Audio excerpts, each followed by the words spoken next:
right at 6 o'clock. Not me being late this time. A lot of things going on in the NFL landscape. We have Monti Ossenfort and Jonathan Gannon speaking at the NFL Draft Combine. The first time we've heard him speak since the NFL season has ended. So I've got some thoughts on the things that JG and Monti Ossenfort said. And we also have another Suns loss last night and what was likely the most excruciating loss of the season. I'll talk to you guys in a couple of seconds. The Ben Garcia Show. Yeah. Woo. Best show in the land. Yup. Listen. Come and get your information from Ben Garcia. Get the latest on your quarterback, running backs, and receivers. Tune in, so any other show you don't need them. Any news that he giving out, please just believe him. Giving out the latest prediction and top-notch analysis. Wanna hear the truth, better have thick skin like callus. The latest move that your team just made can be damaging. The dudes ain't speaking no facts, they just be rambling. Lights, camera, action, turn on the show. Go get the cameraman. Yeah. Lights, camera, action, turn on the show. Go get the cameraman. The Ben Garcia Show. Good morning. Welcome into yet another edition of the Ben Garcia Show. Sheesh, we already got a few of you guys in the chat this morning. We appreciate you guys making me a part of your day. Don't forget to like, share, subscribe. Follow me on all social media platforms at Ben Garcia Show. And let's just jump right into it. I have a lot of things to get to today and not a lot of time to do so. That's one of the reasons why I made sure I was right on time at 6 a.m. For those of you that know, this is not my day job. I got to go get some things done. But for all of you that don't know, no show tomorrow. I know normally we stream Monday through Thursday, 6 a.m., 8 a.m. Eastern Standard Time. There will be no show tomorrow. I have to be in Florence for a work meeting. Because that's what happens. As much as I love to bring you, the masses, what is my sports opinions every morning, some days it's just not feasible. So with that being said, follow me on all social media platforms at Ben Garcia Show. You guys have been doing that in bunches. There's a bunch of you recently just all up in my Twitter, and it's been great. Instagram, TikTok, YouTube, same social media platform everywhere. And go ahead and like, share, subscribe. Appreciate you guys making me a part of your day. Sandman in the chat. It is so good to see you, my guy. All right, let's start here. And the reason why I want to start here is we've been talking a lot of Phoenix Suns lately. And I'm going to be honest with you, I am just burnt out from the Suns season. So we'll get to that in just a second. There's a lot of things to get to there. Let's quickly break down Monti Ossenfort and Jonathan Gannon speaking to the media for the first time in months, it feels like. The Cardinals season ended.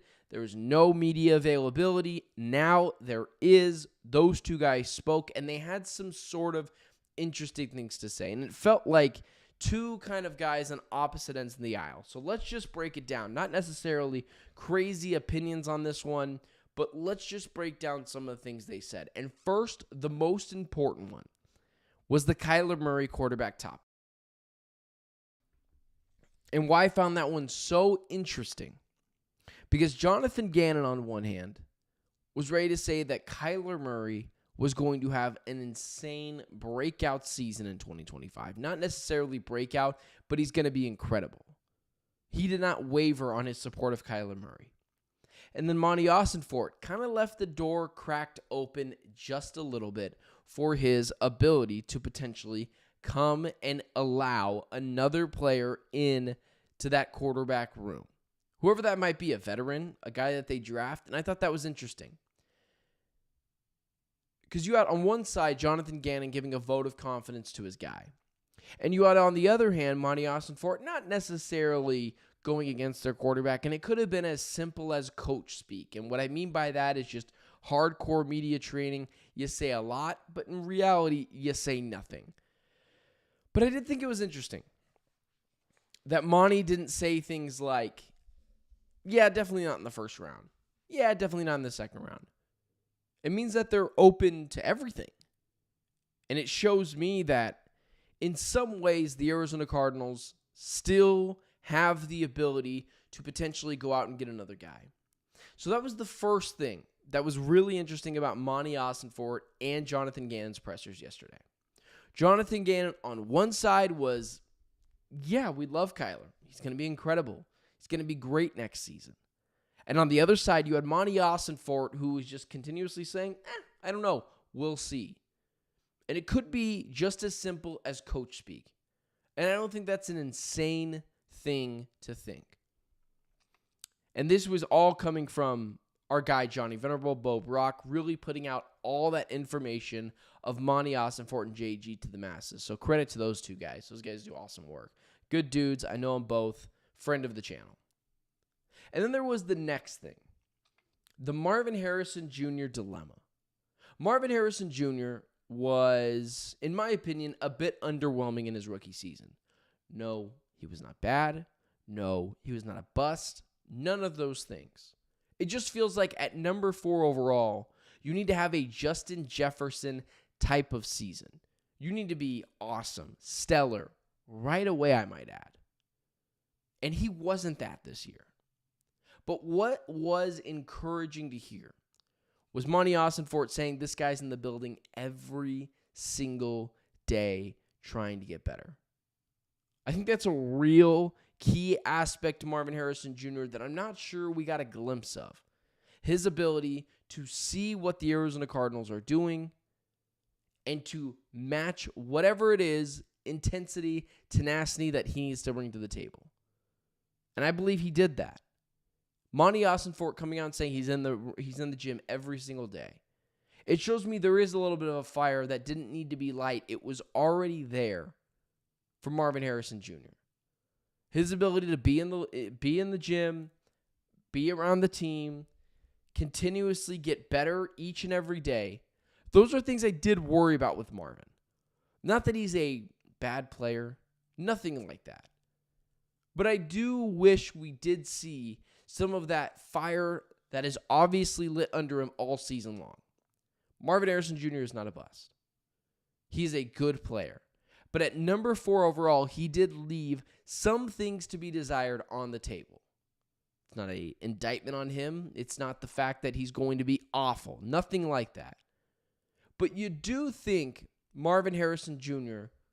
was going to be better, or at least I did. And people sometimes will compare the statistics between Marvin Harrison Jr. and Marvin Harrison Sr., and they're very similar. Well, until you break it down that the NFL is more offensive than ever, and there's an extra game.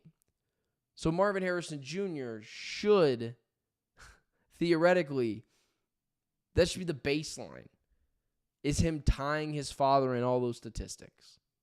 And then lastly, this was the biggest thing from the press conference that we saw. They talked a lot about the defensive line, helping some of the defensive line woes that the Arizona Cardinals had last year.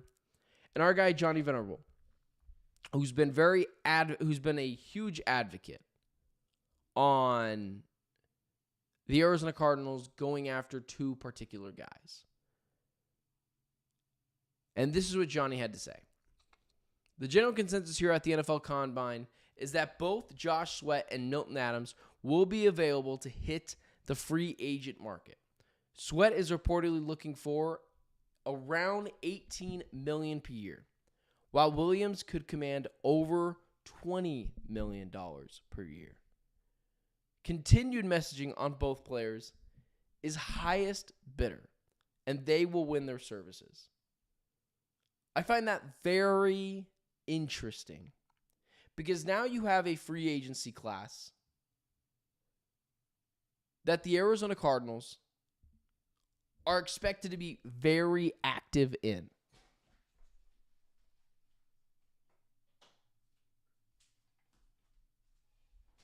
And it makes you wonder what exactly the Arizona Cardinals are going to do. Are they going to be penny pinching?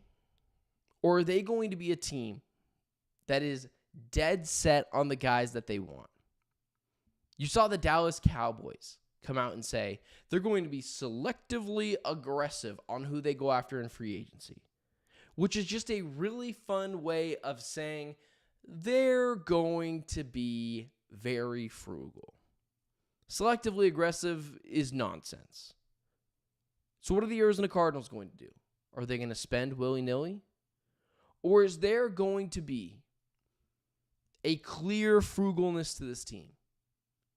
When I see Johnny Venerable posting that guys like Williams and Sweat from the Eagles are going to command massive dollar signs, and they're going to go to the highest bidder, to me that spills just worrisome all over it. It worries me that that the Cardinals could just be spending willy-nilly. Here is my one warning, and potentially final warning about free agency. It is fool's gold. A few years ago, the Patriots went after Hunter Henry and Jalen Mills and a bunch of players. Jonnu Smith. The Jags did the same. Christian Kirk. Bunch of different players. And it totaled between those two teams one playoff win. It's fool's gold. Free agency is finding diamonds in the rough. It's doing what the Eagles did in finding Zach Bond. It's doing what the Cardinals did in grabbing Mac Wilson. It's not just going and getting the biggest names and dropping a grip ton of money on them. That has always been a recipe for disaster when it comes to free agency. So when I see that those players who, let's call it what it is, are average players, maybe a little above average players, and the Cardinals could potentially get both of them, and they're just spending willy-nilly, that doesn't feel right to me. There is a happy medium between selectively aggressive and all-out offense. And I think the Arizona Cardinals know exactly what that means. And I don't think fans should be upset if they decide they don't want to pay Josh Sweat $20 million a year. Because I think we all know that is really insane. So that's a quick cap off of those two guys. And their combine speaks yesterday. It was really good to see some Cardinals news in the bracket yesterday. Anyways, wrong button. This is the thing I didn't really want to get to, but we're going to get to here on the show.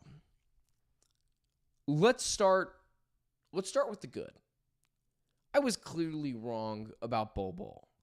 And one thing I think people really enjoy about this show, and why I believe I do the numbers that I do oftentimes, is because I'm honest. I won't stand on a hill and realize that something's wrong and say nothing about it, just continuously say, no, I'm right. You don't know what you're talking about. Bol, I'm not ready to say he's a playoff rotational piece or he's going to be a star in the making. But Bol, there is something there. And I've got to admit that I was wrong to some extent on Bol. His ability to get to the rim, and one of the things that I didn't really love about him was defensively. He continuously is everywhere defensively. Getting his hands on balls, tipping them away, being able to block guys at the three-point line, chasing dudes off the three-point line. He's been downright impressive. Just absolutely impressive. And I think the biggest thing to that is why wasn't he starting sooner? And I'll get to more of that in just a second. But if you want a bright spot for this team, which is where I continuously say, the other day on Locked On Suns, someone was saying that I was being too negative, or Brendan was as well. And my whole thing is like, I've been saying for weeks on end, it feels like. It sucks right now, but this Suns team is not trapped. They're not going to go back to the early to late 2010s and be a team that isn't going to be taken seriously. They're not going to be a team that's winning 15 games every year and counting ping pong balls with whatever picks that they do own. Because here's why. Let me show you a lineup of Devin Booker, Bradley Beal, Ryan Dunn, Bol, Royce O'Neal, Grayson Allen. Just because they lose Kevin Durant in this world of a new Phoenix Suns, it doesn't mean they're going to be awful. Now, are they going to be championship contenders? No, not at all. But those guys are young. And I do believe Bradley Beal as the second option is just different than Bradley Beal as the third option. I don't think it's crazy to say that team is a top 6 team in the West next year. They're not a top team in the West. I don't even think they're a Western Conference Finals team. And that ability to have those guys young, get your picks back in a Kevin Durant trade, it's not all but over for this Suns team. Bol Bol's a young guy, and this Suns team at some point will figure it out. So instead of just sitting on doom and gloom, I wanted to open it up, this Suns segment, with some bright spot. Because last night, he was just tremendous. And I made the argument last night, and it's crazy how some people don't understand what I'm trying to say. Bol Bol is not a true 5. I don't even think at times Bol Bol's a true 4. Obviously, with his size and his length, that's probably the case. But I got to be fair. Bol Bol might be the best big on this roster.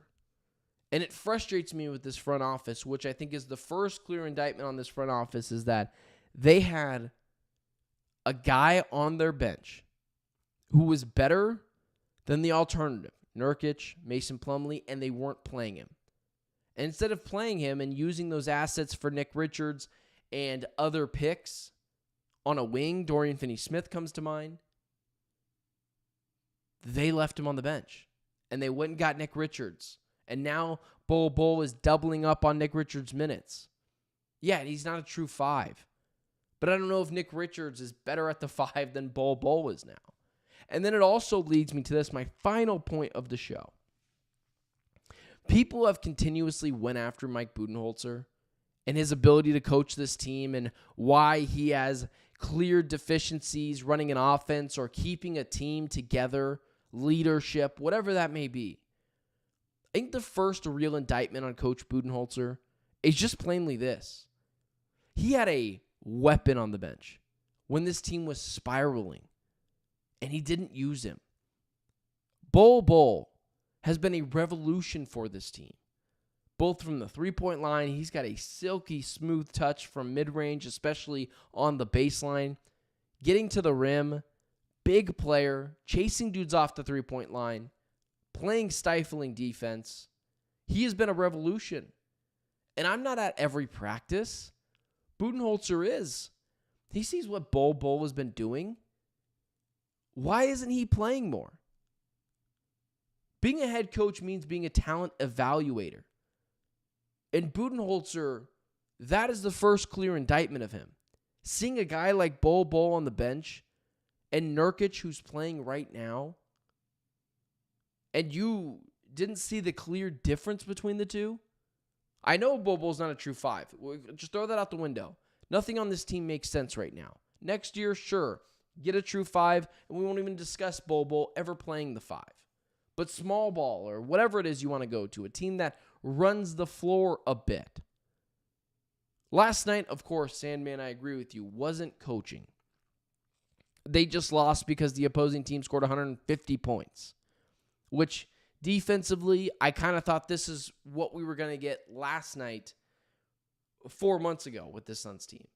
I thought we were going to get a team that scores 148 points, but sometimes gives up 150, and I could have lived with that because offensively, that's how good they were. But it's so late in the season now where Budenholzer is just now really giving Bol Bol major minutes. And it's not like Bol Bol went up against the Wizards and like Nick Richards did in his first start. Jaren Jackson Jr., Zach Edey are not easy tasks to go up against down low or to shake guys from the perimeter. So that right there is the first clear indictment of Budenholzer. I'm not going to go after him for everything because the Suns team has so many issues. But if you have a gripe with him, that's what it is.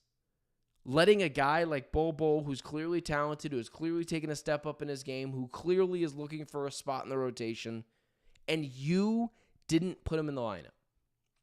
Instead, you let it roll out with Mason Plumlee, Yusuf Nurkic, and whoever you want to throw in there backing up Kevin Durant. None of it makes any sense. And it continues to go against the Budenholzer motto of nothing has really made a ton of sense with him. So if you want to have a clear indictment on Budenholzer and you want me to believe you, that's it right there. Seeing clear talent on his bench and not evaluating enough and saying you are as good or better than the players on the floor. We need a spark. Get in there. That's an issue. All right, guys. I got to head over to the next job. No show tomorrow. Got to be in Florence. Got to go get some work done over with my day job. And Michael, I saw you put in the chat there, why don't you do 7, 8 a.m. in the morning? Just a thought. Listen, man, I totally agree with you. However, I have a job and I work in Tempe, so that's not possible for me. As much as I love doing this with you guys, I do have to make the day job the first priority. So 6 a.m. is what it will be until further notice, but I will always continue to post the segments throughout the day so you guys have them if you can indeed make the show. Sandman, Michael, Ivan, once again for everyone in the chat, no show tomorrow. I'll be back starting next Monday at 6 a.m., 8 a.m. Eastern Standard Time. Appreciate you guys making me a part of your day. Don't forget to like, share, subscribe. Follow me on all social media platforms at Ben Garcia Show. Love interacting with you guys. Love talking with you guys. Appreciate you guys being in the chat. I will see you guys next week.